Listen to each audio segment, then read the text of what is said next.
Bonjour, je suis Alexandra Victoire. Bienvenue dans ce nouvel épisode de notre émission à la rencontre des auteurs des éditions Maya.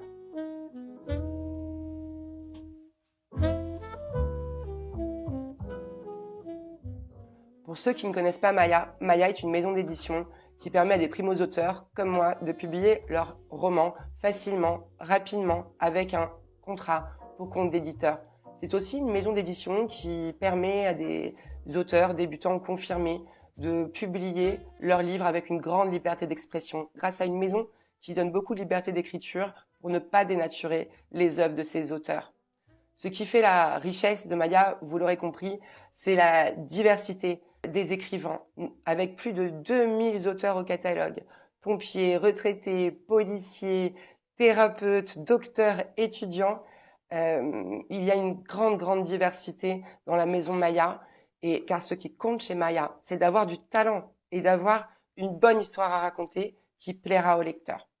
Et sans plus attendre, je vous propose de partir à la rencontre de Stéphanie Courty. Elle est autrice du livre Essentiel. Essentiel est un témoignage bouleversant de résilience à mi-chemin entre un récit autobiographique et un guide spirituel. En effet, Stéphanie nous y dévoile comment elle a survécu à la disparition brutale de son mari et comment elle a réussi à se reconstruire en tant que mère, en tant que femme et surtout en tant que personne, comment elle s'est reconnectée à la vie. Bienvenue Stéphanie, merci d'être ici. C'est un plaisir, vous êtes venue de Bretagne, il me semble. Un peu plus au sud, Vendée, De Vendée. à côté des Sables d'Olonne. Merci de m'accueillir. Merci Je suis beaucoup. très émue de vous avoir. Votre récit est très bouleversant, mais aussi très utile et très positif. Il termine très bien. Et en fait, avant de rentrer dans les détails de votre livre, j'aurais aimé qu'on vous connaisse un petit peu plus et que vous nous racontiez un petit peu votre parcours personnel et professionnel avant le drame qui a marqué votre vie. Avec plaisir. J'ai aujourd'hui 46 ans, je suis remariée aujourd'hui et j'ai donc mes 2 enfants, un garçon, une fille et puis 2 belles filles maintenant. Et aujourd'hui, je suis thérapeute. Mais dans une autre vie, eh bien, j'étais responsable qualité, sécurité, environnement, d'abord dans l'industrie et puis après dans les travaux publics, travaux maritimes. Voilà, j'étais dans un travail de cadre supérieur avec beaucoup de déplacements, que ce soit en national ou à l'international. Beaucoup de travail. J'étais mariée, j'avais 2 enfants. Et puis j'ai fait un premier burn-out en 2013, où je me suis arrêtée net. J'ai dû m'arrêter 1 an et comme j'avais pas bien compris la leçon, j'ai changé d'entreprise, mais je suis retournée dans le même travail en qualité, sécurité, environnement. Et puis l'illusion n'a duré qu'1 temps et très vite, le mal-être s'est réinstallé petit à petit. J'avais des douleurs physiques, des douleurs au dos chroniques, et puis je sentais que mon feu intérieur, je m'éteignais en fait à petit feu. Et je me souviens d'une fois, ça devait être en 2017-2018, je me promenais au bord du lac, en bas de chez moi avec mon chien, et je me dis mais il faut que je change de vie, il faut que je fasse quelque chose. Mais quoi, ça fait 20 ans que je fais ce poste-là, je sais faire que ça, je vois pas ce que je peux faire. J'ai postulé dans d'autres sociétés en tant que QSE, forcément ça n'a pas marché, donc voilà, je suis restée comme ça. Jusqu'à ce qu'on annonce un cancer fulgurant à mon mari, donc c'était un cancer du pancréas. Il avait 44 ans à l'époque. Il avait jamais fumé, il avait jamais bu, il était sportif, donc il rentrait dans aucune case pour ce cancer, dit cancer de personnes âgées. Une surprise totale. Surprise totale, il avait juste une douleur dans le dos qu'il n'arrivait pas à enlever, qui arrivait la nuit et il avait fait plusieurs ostéos. Enfin, voilà, mon père est ostéo, donc il y avait rien qui passait. Et tout est parti d'une prise de sang qui était pas bonne. Et là, en 15 jours, on a eu le diagnostic. Votre vie a basculé. La vie a basculé et on nous a dit, voilà, il reste entre quelques semaines, voire quelques mois à vivre. Voilà. Donc on vous propose une chimio, mais sachant que la chimio, on sera en soins palliatifs, mais l'issue sera là dans tous les cas. Ça va Aucun espoir. Aucun espoir. C'était trop avancé. Et comment vous pensez qu'on vous l'a annoncé délicatement ou Alors l'oncologue était accompagné d'une infirmière qui avait une formation spécifique en psychologie pour annoncer ce type de nouvelles. On comprend pas, ils emploient pas les mots. Enfin, c'est pas. On comprend le fond, mais c'est amené avec beaucoup de forme. Et je me revois sortir de l'hôpital avec mon mari. On se pose dans la voiture et on a dû rester peut-être 1 heure sur le parking dans la voiture, complètement abasourdi. Qu'est-ce qu'on peut dire à son mari qui vient d'écouter une nouvelle pareille, sachant que ça va vous impacter vous, mais c'est quand même lui qui a peur. On a peur aussi pour soi. Et là, j'ai mis mon rôle de guerrière, c'est-à-dire je me suis mis en mode guerrière. Et quelque part, je me suis mise à espérer un miracle. Et le miracle, j'y ai cru jusqu'au bout. Donc la maladie a duré 7 mois. Et j'ai cru jusqu'au bout. Je crois que jusqu'à la veille, j'y croyais. Je me disais, non, mais il va bien se passer, c'est pas possible, il va bien se passer quelque chose. Voilà, on va peut-être gagner 1 mois, 1 an, voilà. Et donc on n'avait pas de mots tous les deux. David était quelqu'un qui, pareil, s'est mis en mode guerrier en disant je vais faire ce qu'il faut, je vais tenir le plus longtemps possible, on va y arriver, on va y arriver. Et on s'est mis en mode on va y arriver. D'accord. Mais on n'a pas intégré. C'était impossible d'intégrer la nouvelle et de se dire ça va être fini dans quelques mois. Le meilleur moyen de vivre jusqu'au bout ce moment, c'est quand même quelque part d'y croire pour pouvoir les vivre pleinement. Ouais, sachant que on peut plus rien planifier, c'est-à-dire on savait pas il y a plus aucun projet à plus de 2-3 jours. Et même encore pour moi aujourd'hui, c'est compliqué par exemple de prendre rendez-vous. On est dans un désert médical en Vendée, nos rendez-vous, faut les prendre 1 an à l'avance. Pour moi, c'est hyper compliqué encore aujourd'hui d'anticiper, voilà, de reprojeter à nouveau. Quand on a été pendant des mois en mode, on peut pas à 2-3 jours, on peut rien planifier, on sait pas. On ne sait pas ce que l'avenir nous réserve. On sait pas, voilà. Et comment du coup on annonce ça aussi aux enfants Alors les enfants, ils savaient qu'il se passait quelque chose parce que 2 jours avant, donc là c'était l'annonce officielle, mais 2 jours avant, David avait reçu les résultats du scan qui étaient très mauvais et ça, il avait le compte rendu. Et dans la nuit qui a suivi, il a fait une hémorragie interne. Et donc il s'est écroulé dans la chambre en pleine nuit à vomir. Enfin voilà, je vous épargne les détails, et je l'ai réanimé à ce moment-là. J'ai appelé le SAMU, donc le SAMU l'a embarqué, etc. Donc les enfants, quand ils se sont levés, ils ont vu le SAMU, ils ont vu tous les pompiers à la maison. Ils ont vraiment appris sur le tas. Donc ils savaient qu'il y avait quelque chose de grave qui se passait pour leur père.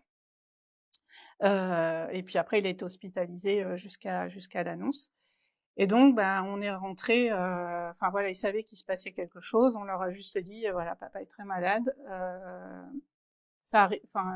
Il partira le plus tard possible. Et comme on n'y croyait pas nous-mêmes, on pouvait pas, voilà, le dire aussi aux enfants. À l'époque, ils avaient 9 et 11. Donc ils étaient petits. Donc il y a combien de temps? C'était donc la maladie, c'était en 2018 et ça fait 7 ans et il est parti tout début 2019. Ça fait 6 ans. 6 ans ça fait 6 ans qu'il est parti et 7 ans qu'on a vécu toute la période de maladie. Du coup, vous n'y avez pas cru, mais malheureusement, l'inévitable est arrivé. Ouais. Comment vous avez vécu cette période du coup de solitude quand on perd son époux et qu'on se retrouve face à ses 2 enfants? En fait, là, j'étais préparée parce que son état de santé s'est quand même énormément dégradé sur la fin. Donc, l'issue même obligée de voilà, même si je croyais au miracle et ça a été quelque part une libération pour lui, pour nous, parce qu'il a fini dans des souffrances terribles. Et donc après, je m'écroule Mes parents sont venus Oui, parce qu'on tient le choc tant qu'il tant faut. qu'il est là, mais une fois qu'il est plus là. Je m'écroule. Mais je me dis rapidement, il faut que je me fasse aider parce que j'y arriverai pas toute seule. Donc j'allais déjà voir une psychologue pendant la phase de maladie, et puis David à la fin voyait une thérapeute. Et donc j'ai appelé cette thérapeute et je lui ai demandé voilà, qu'elle me prenne dans sa clientèle pour avoir une double aide. Donc j'avais vraiment la psy et la thérapeute. Et donc ça, dès quelques jours après le décès, j'ai pris ces rendez-vous-là parce que je savais que toute seule, je n'y arriverais pas. Je me suis écroulée, mais très vite, j'ai eu ce truc de il va falloir que je me bouge parce que sinon je remonterai pas. Je me souviens de mes parents étaient là à la maison quelque temps pour m'aider.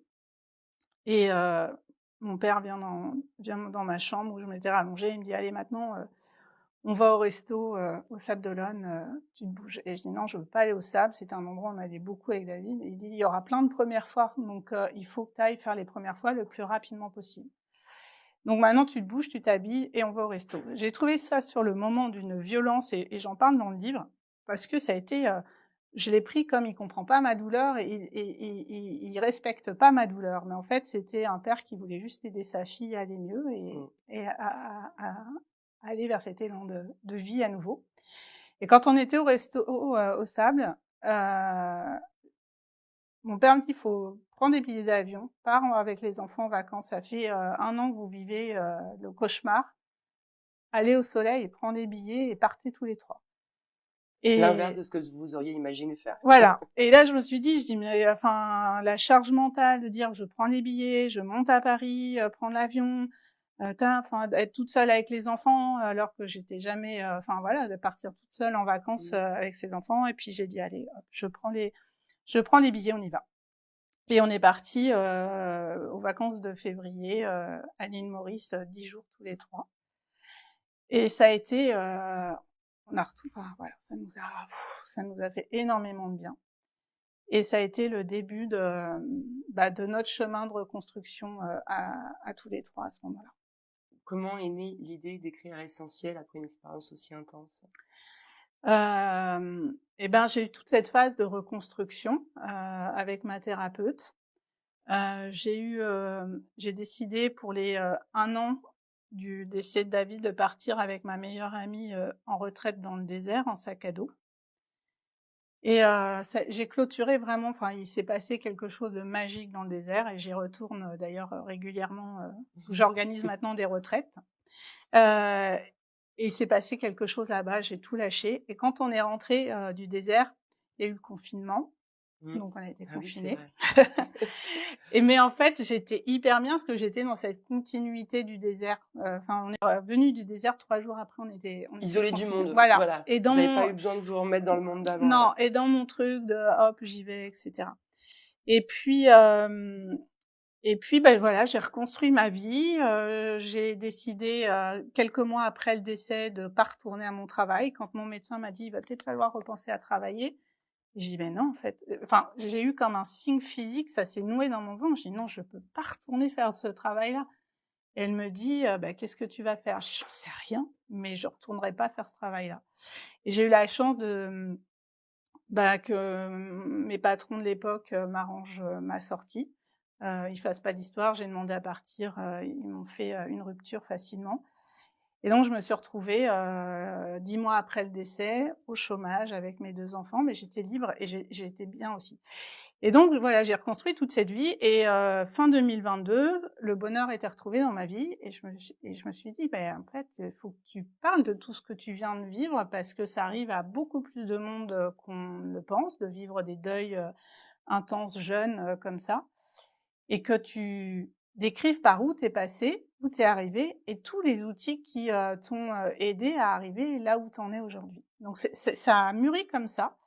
Et puis au printemps 2023, j'ai décidé de partir quelques jours toute seule dans une cabane en pleine forêt.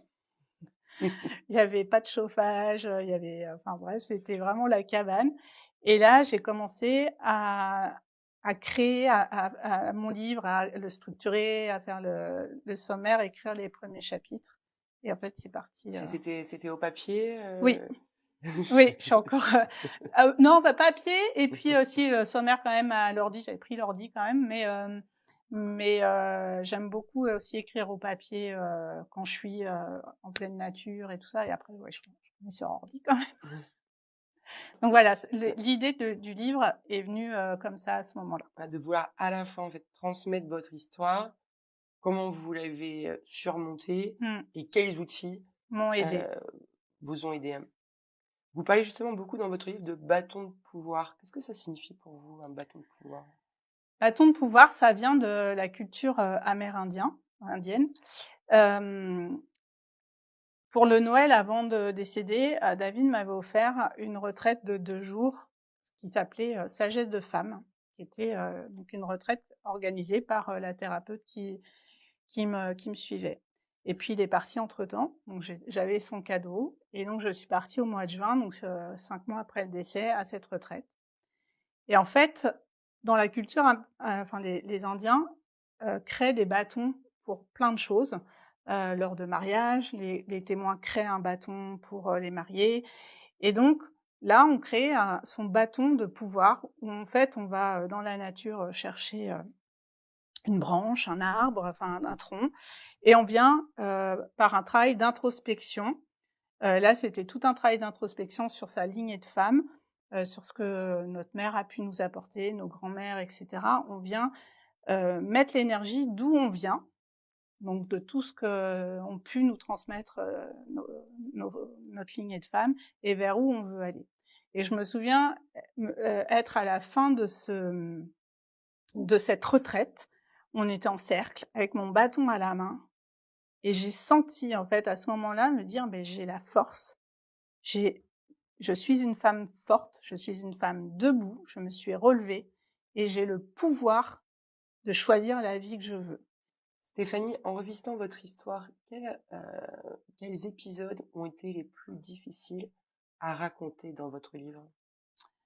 Alors, je dirais peut-être les aspects un peu plus sombres de la personnalité de mon mari, parce que j'avais peur que ça blesse mes enfants, que ça blesse la famille de David qui pourrait lire le livre.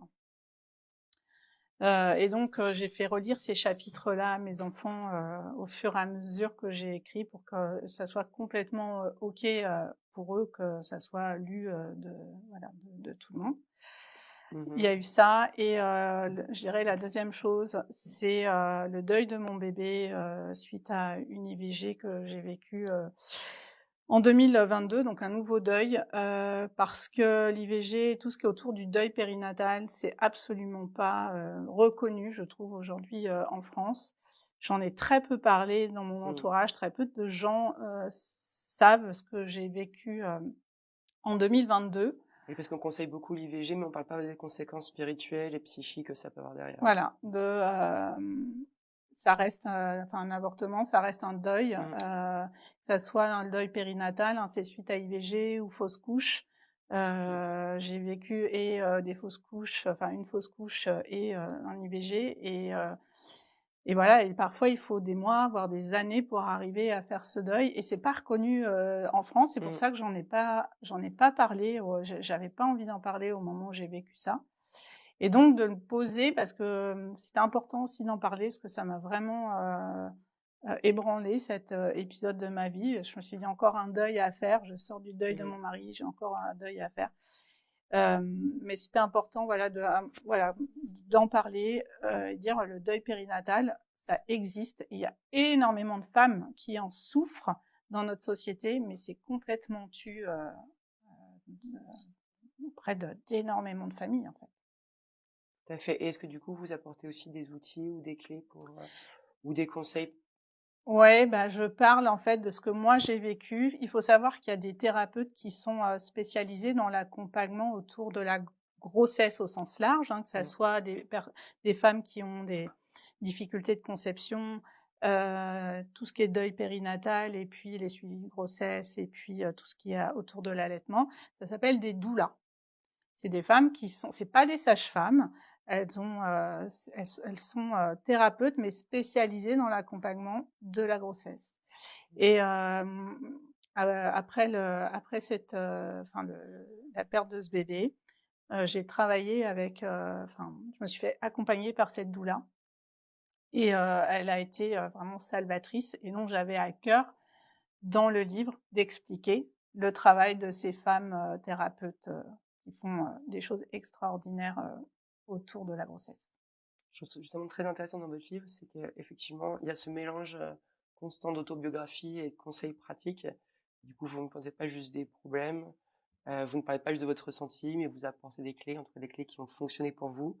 Et du coup, je voulais vous demander quelle pratique du coup énergétique ou spirituelle vous a le plus aidé dans ces moments difficiles, dans chacun de ces deuils, et notamment dans le premier, puisque c'était celui qui vous a conduit à changer de vie. Clairement, dans un premier temps, ça a été l'hypnose et l'aromathérapie. L'hypnose, je me souviens d'une séance d'hypnose où je suis sortie de cette séance et je me suis dit, mais je vais y arriver en fait. Ça va le faire, je souffre, c'est ok, mais je vais y arriver. Et je me souviens appeler ma mère à la sortie de ma séance d'hypnose en disant je viens de vivre un truc de fou, ça va aller, arrête de t'inquiéter pour moi, ça va le faire. Et vraiment, cette séance d'hypnose, je m'en souviendrai toute ma vie. Et puis l'aromathérapie, je travaille beaucoup aujourd'hui avec les huiles essentielles et faut savoir qu'elles ont un énorme pouvoir sur la gestion des émotions. Et donc j'ai énormément travaillé, donc on sait en olfactothérapie où on vient sentir les huiles. Et j'ai énormément travaillé avec les huiles essentielles, qui m'ont accompagnée comme un doudou pendant toute cette période-là. Qu'est-ce que les huiles essentielles peuvent apporter Et par exemple, quand on sent une huile essentielle, donc ça passe dans le nez, ça va au niveau du bulbe olfactif, et le bulbe olfactif est directement relié au cerveau droit, donc le cerveau limbique, siège de nos émotions et de notre mémoire. C'est grosso modo, c'est le seul des 5 sens qui n'est pas relié au cortex, à la partie du cerveau analytique. Donc il y a des rapports automatiques directement entre quand on sent une huile et la gestion des émotions. Et puis, d'une façon plus physique, quand on sent une huile, elle va aussi donner l'ordre au cerveau de venir sécréter la sérotonine ou de la dopamine, etc., en fonction des huiles. Par exemple, je sens de l'huile de menthe poivrée, je vais sécréter de la dopamine automatiquement. Donc, je vais avoir un côté coup de boost. La lavande, sérotonine, ça apaise.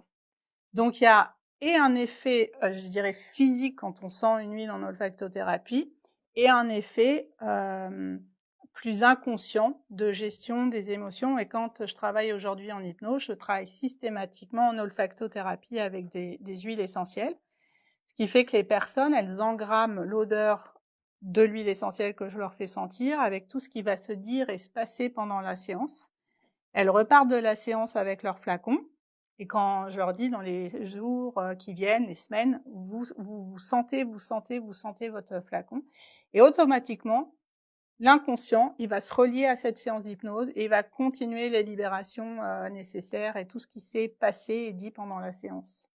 Très intéressant. Et du coup, j'en profite aussi pour poser une autre question. C'est que j'ai toujours été très intriguée par l'hypnose. Personnellement, je n'ai jamais réalisé de séance d'hypnose. J'imagine que nos auditeurs aussi peuvent être intéressés de savoir, effectivement, vous l'avez d'abord vécu comme patiente. Ouais. Je ne sais pas si c'est le bon terme.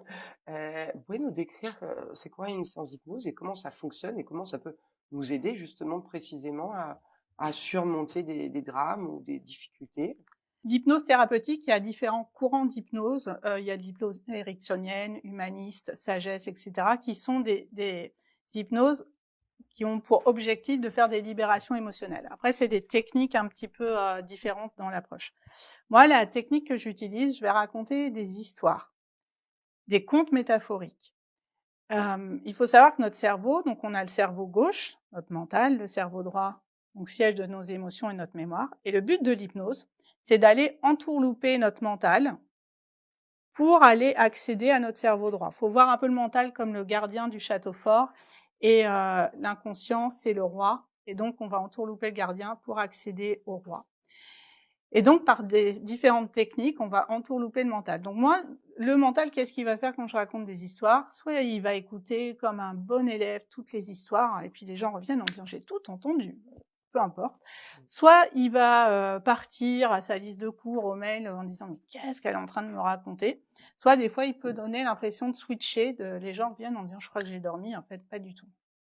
Et dedans, il y a des mots-clés, des messages cachés que l'inconscient va venir piocher ou pas. Par exemple, dans mon histoire, si je dis perfection, l'inconscient, il va entendre père, affection, la recherche de l'affection du père.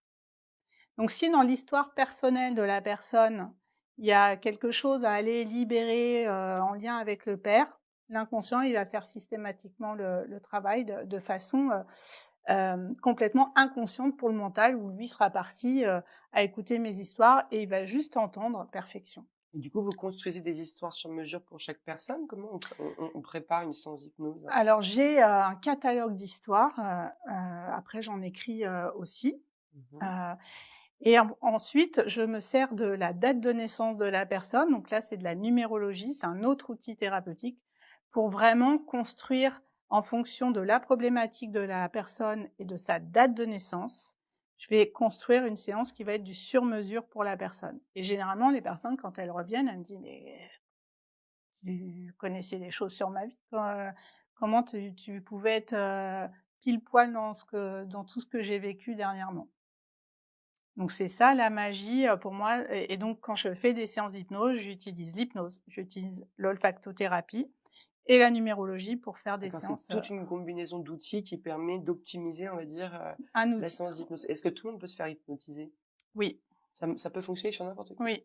Et ce que j'aime bien dans ma technique, c'est qu'il n'y a pas besoin de partir en état d'hypnose plus comme avec certains autres types d'hypnose pour que ça fonctionne.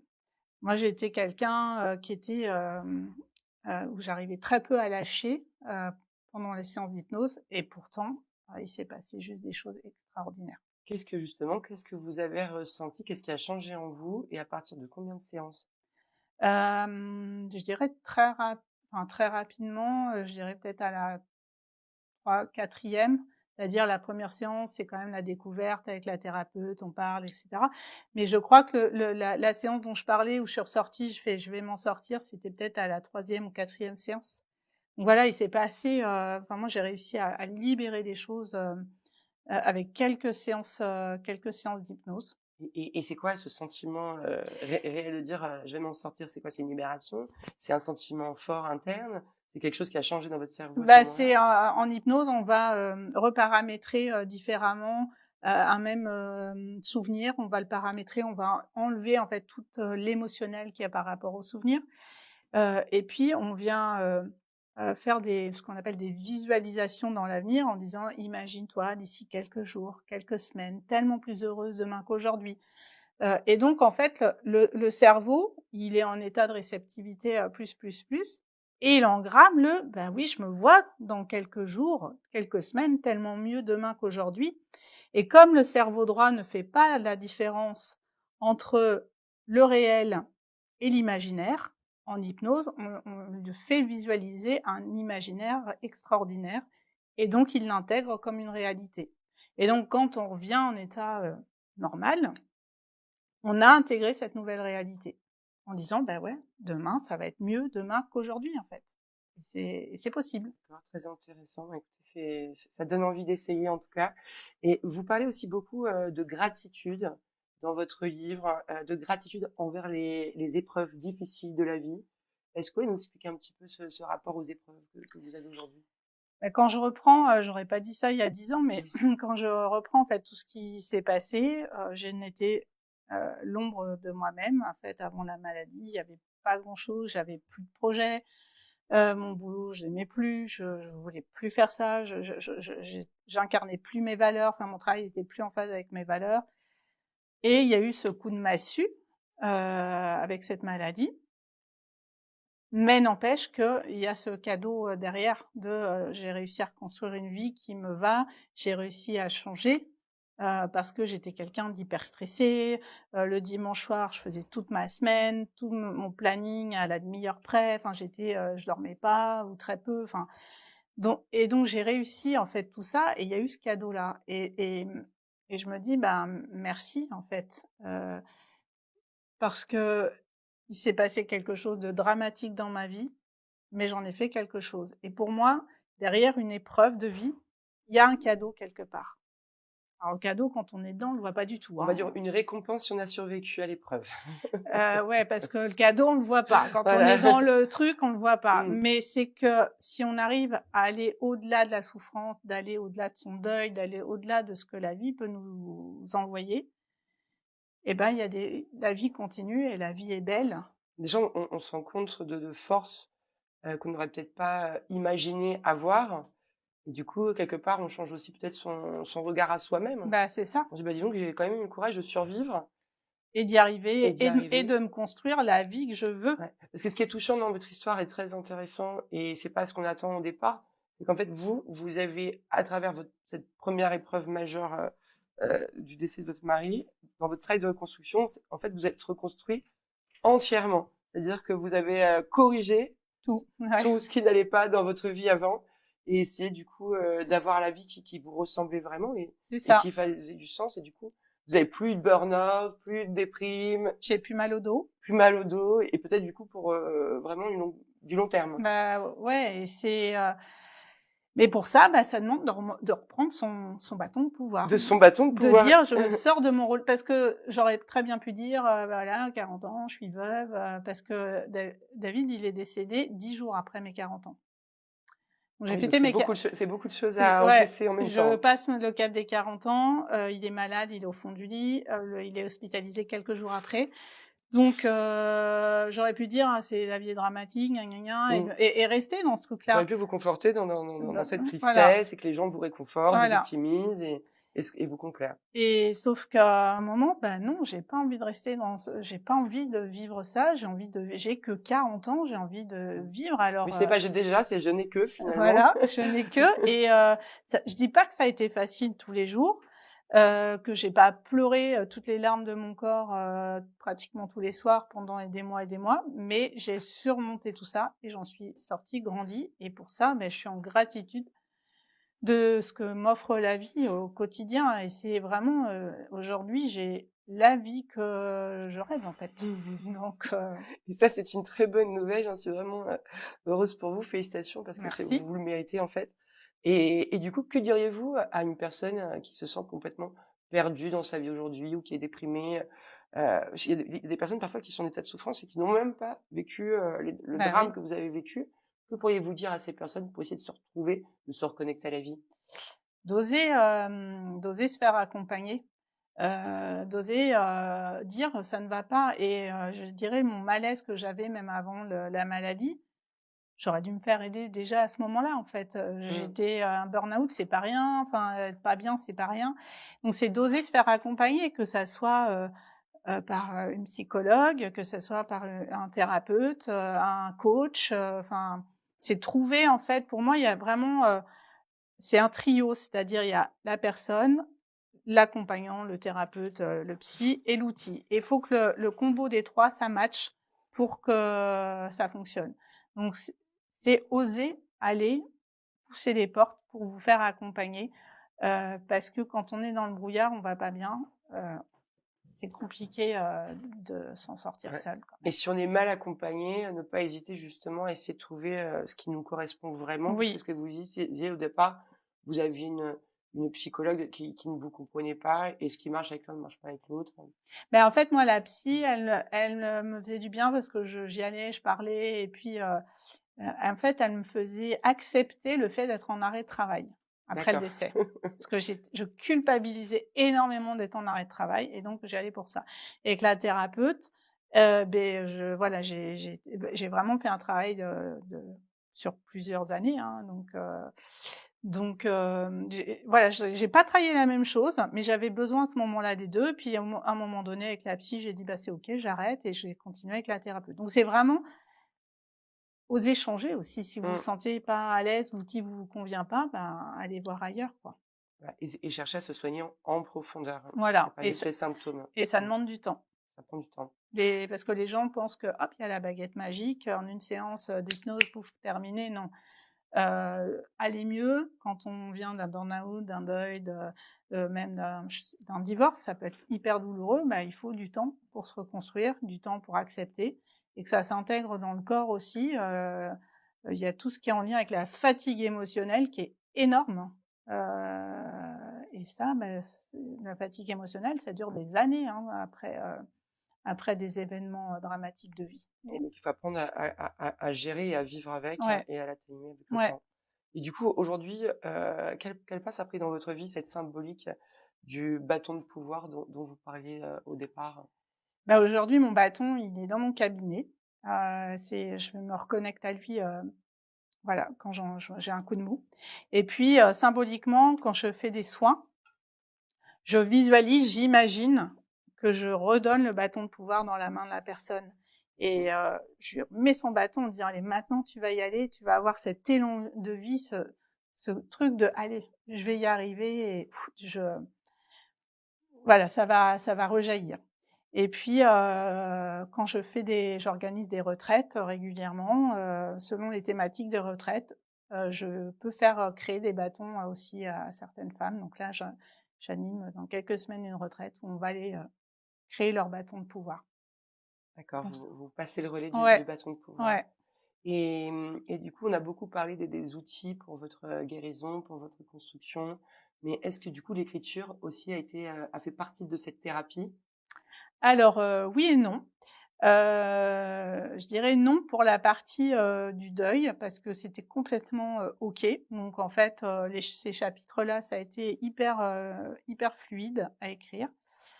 Oui pour d'autres chapitres alors que j'avais pas du tout identifié, notamment des pertes d'amis que j'ai pu avoir.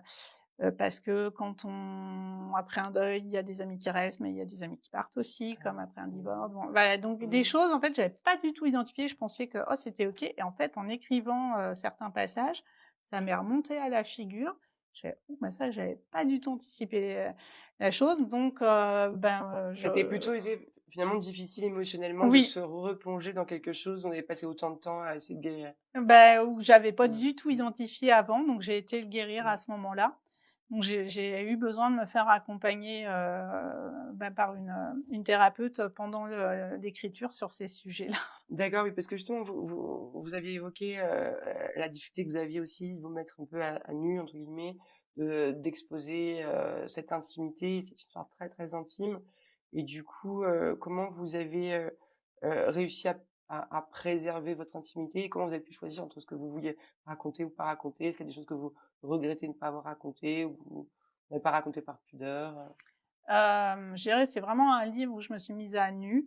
J'ai partagé des choses voilà, très intimes, mais toujours quand ça concernait d'autres personnes avec l'accord des autres personnes, que ce soit mes enfants ou mon mari actuel.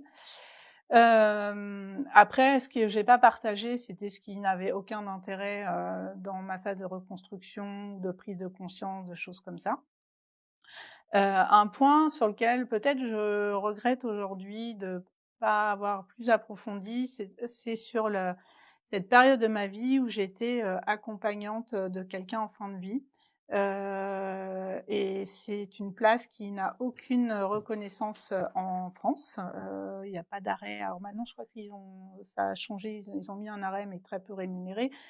Et puis, quand les gens viennent nous voir, tout le monde pose des questions sur comment va le malade, mais personne pose des questions sur comment va les personnes qui accompagnent, en fait. Parce que j'imagine, on est une maman, on a un travail à responsabilité. En plus, on sait au-delà de la douleur, de la perte de l'être aimé, etc., du père, de nos enfants, on va aussi avoir une perte financière. Donc, on va se retrouver tout seul à assumer la famille. Et la personne, elle a besoin de nous, tout le monde a besoin de nous, et le travail a besoin de nous. Donc, comment renoncer à son salaire quand on sait qu'en plus on va avoir des difficultés? Et puis que personne nous demande comment on va. Et personne ne vous demande comment vous allez. Alors que vous avez peur et vous êtes fatigué. Et les seuls qui m'ont accompagnée, ça a été mes parents. Enfin, Et je me souviens, moi, au mois de décembre, donc ça faisait 6 mois de maladie, j'étais au bout du rouleau, j'en pouvais plus. Et David avait envie de retourner une dernière fois skier. Donc, il était encore en capacité physique et mes parents m'ont dit, on prend David et on part une semaine au ski avec lui. Et on s'est retrouvés, en fait, tous les 3 avec les enfants, à avoir une semaine normale. Et rien que ça, mais ça a été un bol d'air qui m'a permis de retrouver l'énergie pour accompagner sur les dernières semaines de vie qui ont été hyper intenses.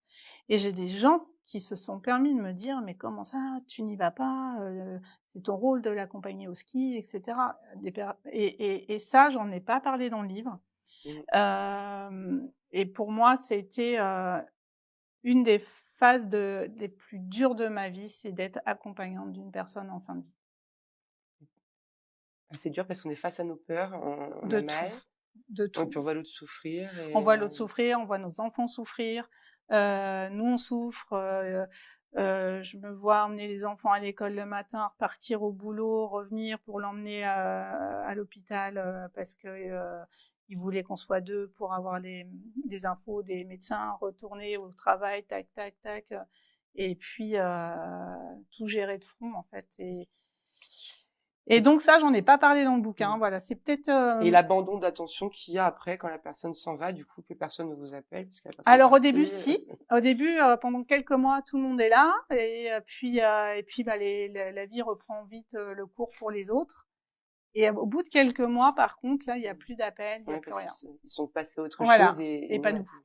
Et vous, du coup, est-ce que vous avez des rituels quotidiens qui vous permettent, du coup, de maintenir cette énergie, de rester connecté et surtout de ne jamais ressombrer dans la déprime? Donc oui, j'ai des pratiques tous les jours. Aujourd'hui, je pratique énormément l'outil qui est l'énergétique. Et pour ça, pour garder mon énergie aussi, pour pouvoir la donner aux autres, je vais tous les jours me promener avec mon chien le matin avant mes séances. Donc j'habite en pleine nature et je vais me promener en pleine nature. Je fais mon ancrage, ma protection, voilà. Je purifie aussi mon lieu de vie, mon cabinet. Je me purifie aussi. Donc ça, c'est mes 3 rituels: ancrage, protection, purification. Et ça, c'est mon indispensable. Et puis, je pratique la méditation plusieurs fois par semaine. Ça, c'est quelque chose qui vraiment apaise mon système nerveux. Je pratique aussi le yoga. Pareil, des yogas très doux qui m'apaisent mon système nerveux, qui me permettent vraiment d'être dans de la douceur et de l'accueil. Et puis, je continue à me faire suivre et coacher, superviser par quelqu'un, par un thérapeute. D'accord. Même les thérapeutes ont besoin de se faire coacher. Ouais, d'autant plus, ça permet justement de rester aligné, de recevoir des soins tous les mois, parce qu'on donne beaucoup, mais on a aussi besoin de se recharger. Et puis d'avoir quelqu'un qui te dit là, t'es fatigué, lève le pied, parce que c'est un travail où on donne énormément et il faut savoir aussi ralentir pour pas finir complètement fatigué, crevé. Donc voilà, ça c'est mes rituels en tout cas. Et puis du sport, beaucoup pour aussi décharger et revitaliser son corps. Stéphanie, Stéphanie, vous nous avez raconté tout à l'heure comment vous avez écrit votre livre. Comment avez-vous réussi de passer de l'écriture à la publication?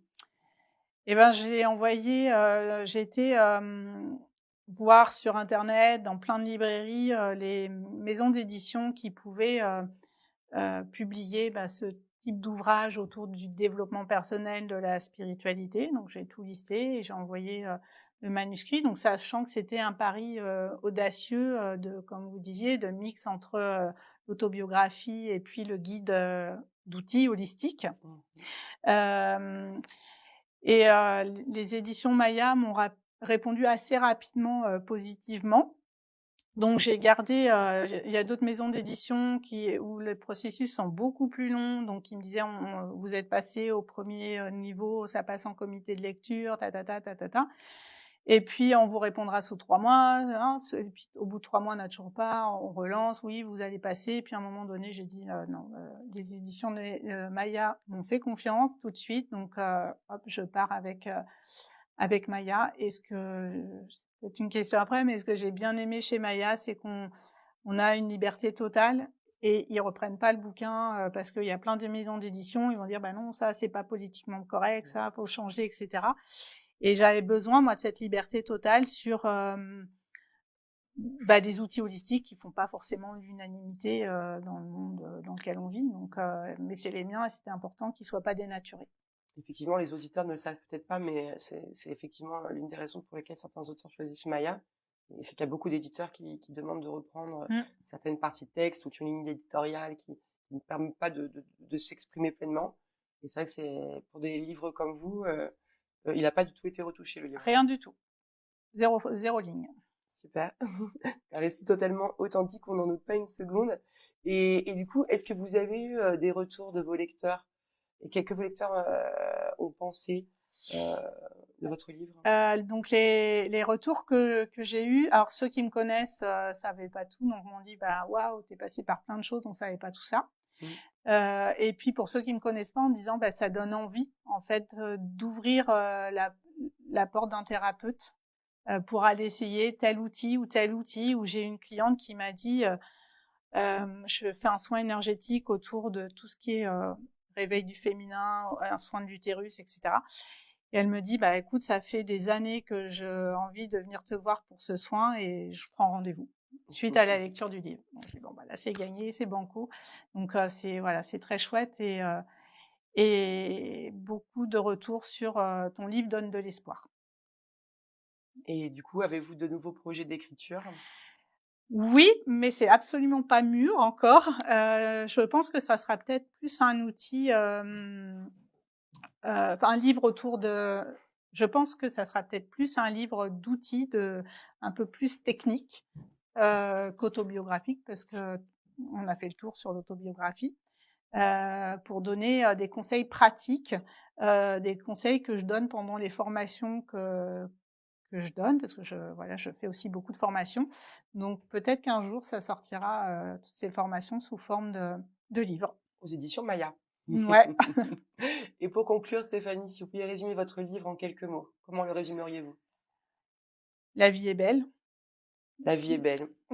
Donc, je suis d'accord avec vous, Stéphanie, la vie est belle. Donc on en profite. Voilà. Merci beaucoup. En tout cas, moi, j'espère que vous profiterez pleinement de cet épisode, comme moi j'ai pu avoir le plaisir d'échanger avec Stéphanie. Une belle leçon vraiment de vie, de résilience et d'espoir, et qui nous fait vraiment penser que la vie est belle. Merci. Merci Stéphanie, au revoir. Au revoir.